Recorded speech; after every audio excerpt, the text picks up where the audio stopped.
troubles se préparent en Europe. Bien que le monde ne puisse pas le voir, une terrifiante superpuissance européenne se lève en ce moment. Découvrez comment cette superpuissance se prépare déjà à une nouvelle guerre mondiale, une guerre qui ne sera arrêtée que par la seconde venue de Jésus-Christ, maintenant sur la clé de David avec Gérald Fleury. Bonjour à tous. Depuis plus de 75 ans, nous prophétisons sur le dernier Saint-Empire romain et sur le fait qu'il comprendrait 10 rois.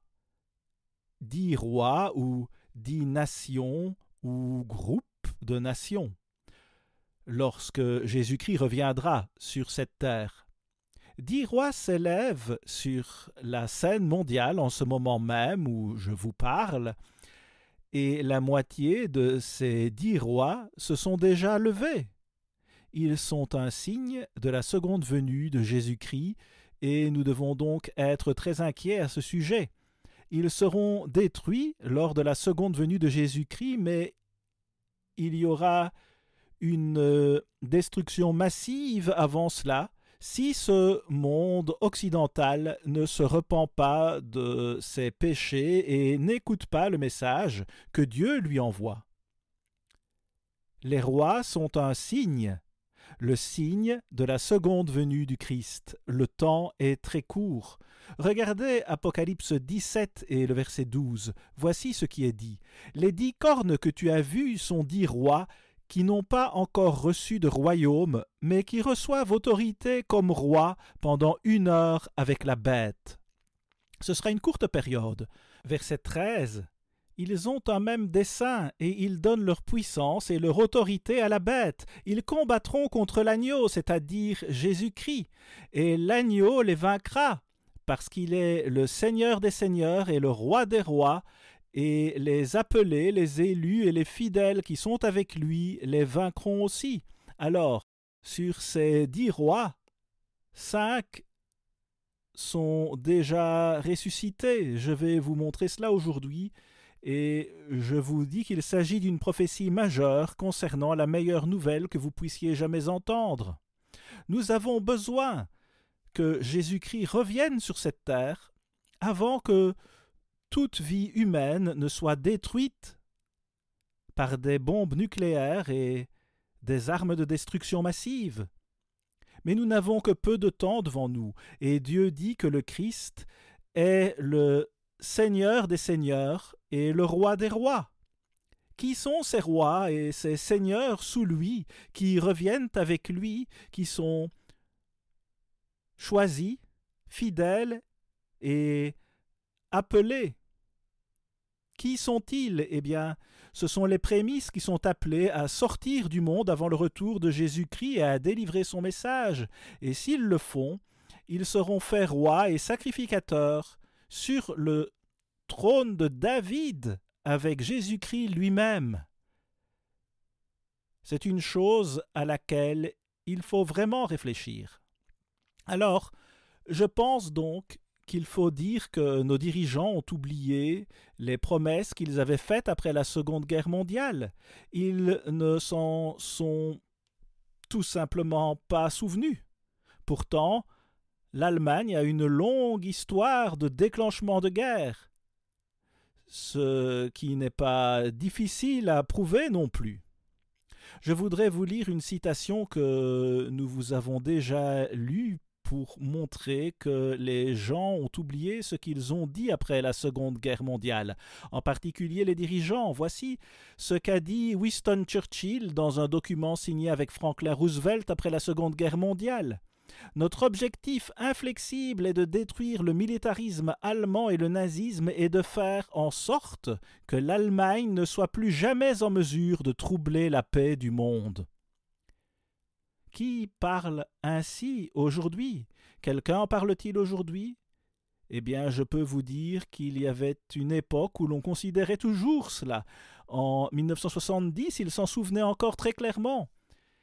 Et je cite par exemple Franz Joseph Strauss, rencontrant Herbert W. Armstrong. Et M. Strauss était à l'époque l'homme politique le plus puissant de toute l'Europe et très connu de tout le monde. Et voici donc ce qu'il a dit en 1970 lorsqu'il était avec Herbert W. Armstrong, et c'est une citation tirée de notre reportage. La quatrième politique serait de faire face aux défis soviétiques. C'était à l'époque où l'Union soviétique était une réalité, plus qu'aujourd'hui même. Le meilleur moyen d'y parvenir est de créer une Europe occidentale unie, estime le Dr Strauss. À cette fin, il a déclaré que l'Allemagne serait prête à renoncer complètement à sa souveraineté nationale et à apaiser ceux qui craignent le militantisme allemand. Il a suggéré que, si cela peut contribuer à l'unification de l'Europe, aucun Allemand ne soit président, Premier ministre, ministre de la Défense ou ministre des Affaires étrangères jusqu'à la fin du siècle. Qu'en pensez-vous? Je pense que c'est une très bonne attitude de sa part que d'être prêt à faire tout cela. Et si vous regardez seulement 153 ans en arrière, si vous remontez à 1870, l'Allemagne a attaqué la France. Puis en 1914, elle a déclenché la Première Guerre mondiale et en 1939, la Seconde Guerre mondiale, qui a fait 60 millions de morts. 10 millions de personnes sont mortes pendant la Première Guerre mondiale et l'Allemagne en est certainement responsable. Ces 3 guerres ont fait plus de 70 millions de morts. C'est beaucoup de morts. C'est une lourde responsabilité. Qu'est-ce qui pousse l'Allemagne à agir de la sorte? Eh bien, il s'agit du Saint-Empire romain. Il y aura 7 têtes. Nous en avons déjà vu 6 et la dernière apparaît sur la scène en ce moment même.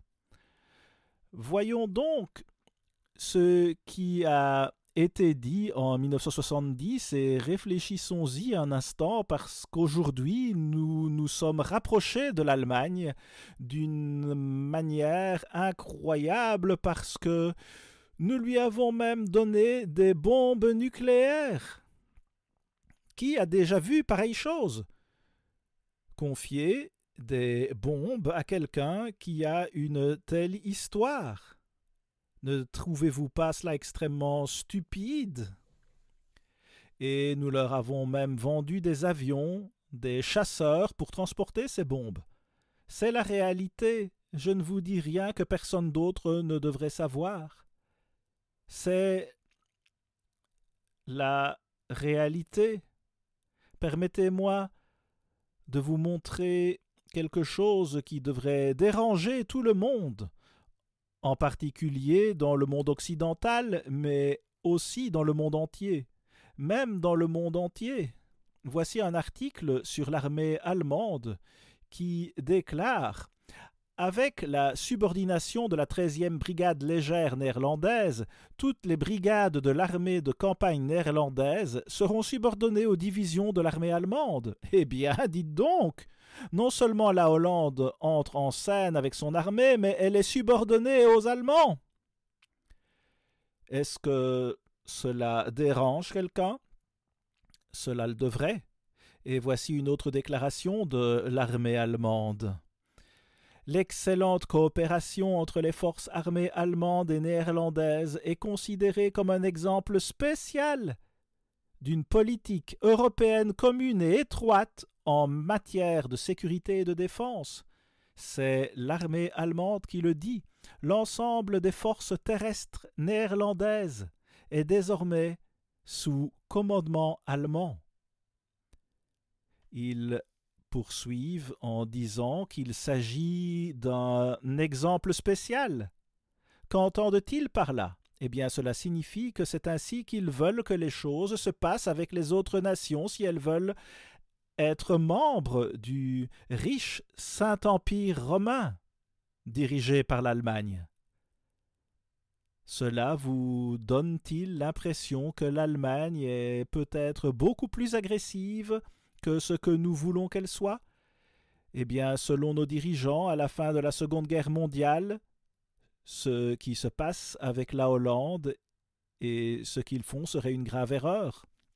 Et vous pouvez déjà voir l'Allemagne et la Hollande qui sont 2 de ces rois, qui vont produire 2 de ces rois de toute façon, parmi les 10 rois. Comment pouvez-vous lire cela autrement?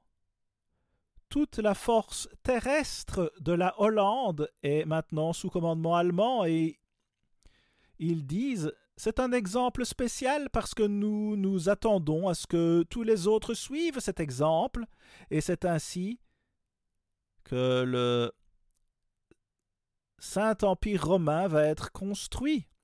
L'Allemagne va régner sur l'ensemble de ces 10 nations.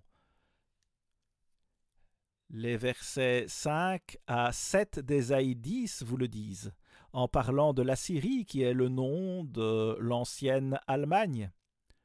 Ce nom se trouve dans votre Bible à plusieurs endroits. Voilà donc ce qu'il vous faudra faire si vous voulez intégrer le Saint-Empire romain. Nous devrions nous en préoccuper. Et nous sommes en train de faire ce qui, à mon avis, est l'une des choses les plus insensées qu'une nation puisse faire en matière de politique étrangère. Mais regardons maintenant la France et voyons ce qu'elle fait. Et cela aussi devrait nous inquiéter. Voici ce que nous avons écrit dans l'un de nos articles. Le président français Emmanuel Macron s'est rendu en Chine du 6 au 9 avril et a essentiellement mis fin à l'alliance de l'Europe avec les États-Unis. Il a fait remarquer que l'Europe ne devait pas suivre la politique américaine à l'égard de Taïwan et devrait plutôt travailler à la création d'un troisième pôle. Waouh! Ils ont de grandes idées quant à une troisième superpuissance. M. Armstrong en a parlé il y a plus de 75 ans. Il a employé la même expression. La Chine, dans le même temps, a signé des accords majeurs avec des pays du monde entier pour saper le dollar, un développement que Macron soutient. Macron a été vivement critiqué pour ses commentaires, mais il ne fait que mettre des mots sur une réalité déjà existante. La ministre allemande des Affaires étrangères est également en route pour la Chine. Que se passe-t-il donc entre l'Allemagne et la Chine? Il se rapproche de la Chine, qui a réagi en ennemi à l'égard des États-Unis. La France est l'un des 10 rois qui s'élèvent en ce moment avec l'Allemagne et la Hollande. Et là, il s'agit du Ruben de la Bible. C'est le nom biblique de la France. Et la France est vraiment le frère israélite du Manassé de la Bible, qui se trouve être l'ancêtre de l'Amérique moderne. C'est le nom biblique de l'Amérique. Pensez à la Seconde Guerre mondiale, au cours de laquelle nous avons envoyé de nombreux Américains en France pour sauver cette nation et beaucoup de ces soldats sont morts. Aussi existe-t-il en France d'immenses cimetières de soldats américains qui sont morts pour sauver la France. Il est certain que notre puissance a accompli le travail plus que n'importe quelle autre nation, mais je vais vous dire ce qui se passe. La France est vraiment le porte-parole de l'Allemagne et je pense que si vous y réfléchissez un peu, vous comprendrez pourquoi. Il y a une prophétie qui dit que l'Allemagne va déclencher la Troisième Guerre mondiale, c'est dans votre Bible, et vous pouvez donc voir que cette alliance est pour le moins inquiétante. Pourquoi la France se retournerait-elle si amèrement contre l'Amérique, puisque nous nous sommes battus avec elle contre l'Allemagne lors de la Première et de la Seconde Guerre mondiale? Que se passe-t-il là? Et si vous regardez à ces 3 guerres, si vous ajoutez aux 2 guerres mondiales l'attaque que l'Allemagne a menée contre la France en 1870, cela fait 153 ans. Et regardez ce que l'Allemagne a fait au cours de ces dernières années. Je pense que vous pouvez imaginer à quel point le monde serait effrayé si l'Allemagne se levait et faisait la déclaration que Macron vient de faire. Il y a certainement beaucoup de gens qui se souviennent de l'histoire de l'Allemagne et qui connaissent le Saint Empire romain germanique, dont les 6 têtes furent à l'origine de guerres sanglantes en Europe. Et au-delà, à certains moments. Et il est certain que cela alarmerait beaucoup de gens. C'est pourquoi Macron et la France sont les porte-parole de l'Allemagne en ce moment. Cela ne durera pas très longtemps, mais c'est ainsi pour l'instant. C'est une chose à laquelle il faut réfléchir. Macron a déclaré « Les Européens ne sont pas en mesure de résoudre la crise en Ukraine. Comment pouvons-nous dire de manière crédible à propos de Taïwan « Attention !» En d'autres termes, Macron dit simplement au monde qu'ils ne vont pas se battre pour Taïwan si la Chine l'attaque. Il leur dit en substance « C'est bon, vous pouvez aller de l'avant et prendre Taïwan. Vous pouvez aller de l'avant et prendre Taïwan. Nous ne ferons rien. » Et bien sûr, l'Amérique continue de dire qu'elle soutient Taïwan. Voilà une autre rupture. Ce sont nos amants en termes bibliques. Et Dieu dit que nos amants vont vraiment faire des choses dangereuses dans ce monde. Et cela nous fera du mal à nous aussi si nous ne tenons pas compte du message d'avertissement de Dieu. C'est la réalité. L'histoire et les prophéties bibliques montrent que tout le monde peut voir ce qui se passe ici. Et si vous voulez prouver l'existence de Dieu et prouver que la Bible est la parole inspirée de Dieu, vous pouvez le faire. Nous disposons de toutes sortes de littératures qui vous aideront à le faire. L'auteur T.H. Tetens a noté dans L'Allemagne complote avec le Kremlin, qui fut écrit peu de temps, 2 ou 3 ans après la Seconde Guerre mondiale, et voici ce qu'il écrivit. Les nazis rêvent de construire un nouveau 3e bloc de pouvoir et déclarent que cette nouvelle combinaison de puissance précipiterait les États-Unis de leur hauteur vertigineuse actuelle. Leur plan était alors de faire tomber l'Amérique de ses hauteurs vertigineuses. Et quel est leur plan aujourd'hui? Avant même la fin de la Seconde Guerre mondiale, ils avaient prévu de se relever. Et ils se souviennent de ce que l'Amérique leur avait fait subir au cours des 2 guerres mondiales. La puissance américaine fut le véritable tournant de ces 2 guerres et ils pensent qu'il faut s'en occuper. Edmund Stoiber était un disciple de Franz Joseph Strauss, que j'ai mentionné plus tôt, et il s'intéressait vraiment à la haute technologie. Il a créé 100 000 emplois en Bavière en développant cette région et en faisant que des entreprises de haute technologie viennent s'y installer. C'est intéressant parce qu'il y a également un homme aujourd'hui qui s'intéresse beaucoup à la haute technologie et qui souhaite lui aussi régner sur ces 10 rois, comme d'autres le voudraient bien sûr. Mais je pense qu'il a une longueur d'avance. Il a également un long titre. L'un de ces titres est Reichsfreier, ce qui signifie baron du Saint-Empire romain. Il a donc un nom intéressant et une histoire qui fascine beaucoup de gens. Mais en ce qui concerne la haute technologie, il était très en avance sur Strauss et même sur Stoiber.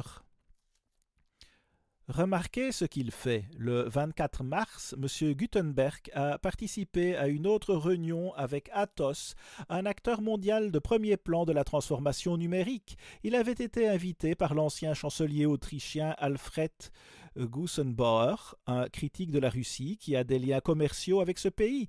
Le fait le plus intéressant est peut-être qu'Athos coopère avec l'armée pour préparer l'Allemagne aux guerres du futur. Il pense déjà aux guerres.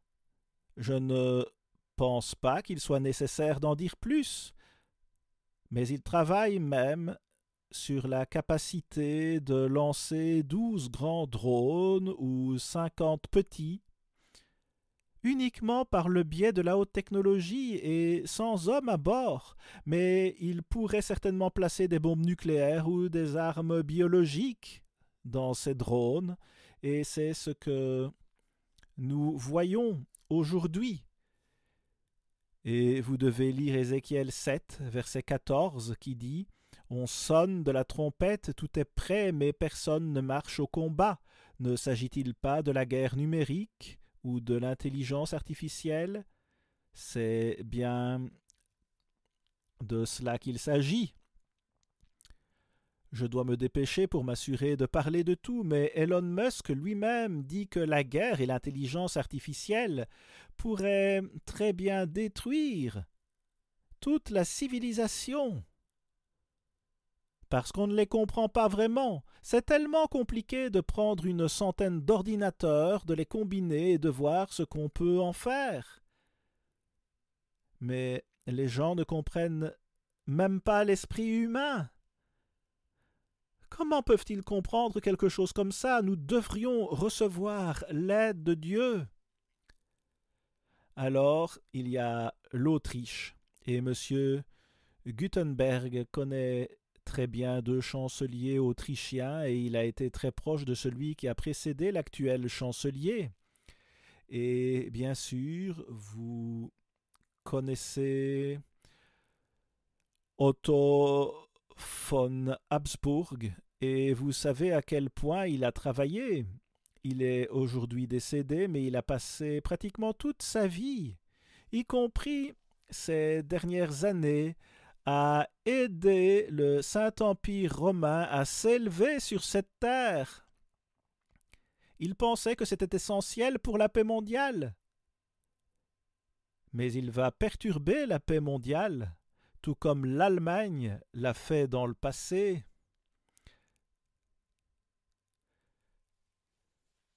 Je vais donc vous en donner un autre. Vous connaissez Giorgia Meloni, elle est à la tête de l'Italie en ce moment, et elle était à la tête du parti qui a succédé à Benito Mussolini. Une fasciste, après tout. Dites donc, elle s'est présentée sous les couleurs du parti de Mussolini, allié de l'Allemagne pendant la Seconde Guerre mondiale, la 6e tête du Saint-Empire romain. Aujourd'hui, elle s'intéresse beaucoup à développer et faire renaître le Saint-Empire romain. Elle est déjà dans ce Saint-Empire romain. C'est ainsi qu'elle vit. Et que va-t-il se passer? Cet empire va-t-il être détourné par un homme fort en Europe? Vous feriez mieux de lire Daniel 8, verset 23, parce qu'on doit écouter le message de Dieu aujourd'hui. Nous vivons des temps terribles, et pourtant, Dieu nous donne toutes sortes de bonnes nouvelles et nous dit « Écoutez, si vous m'intégrez dans votre raisonnement, je vous montrerai comment vous pouvez résoudre vos problèmes. » C'est quelque chose dont nous devrions vraiment prendre note. J'ai écrit ceci il y a longtemps, la montée du mouvement de Meloni correspond exactement à ce que prédit la Bible. Ces prophéties nous avertissent que nous devons être attentifs à la montée de cette puissance. J'ai écrit un article intitulé « Le fascisme se réveille en Italie » dont nous vous enverrons une copie si vous le souhaitez. Mais je n'ai pas le temps d'entrer dans ces détails et j'aimerais simplement vous rappeler à quel point ces prophéties sont importantes et qu'elles s'accomplissent sous nos yeux aujourd'hui. À la semaine prochaine, ici Gérald Fleury. Au revoir mes amis.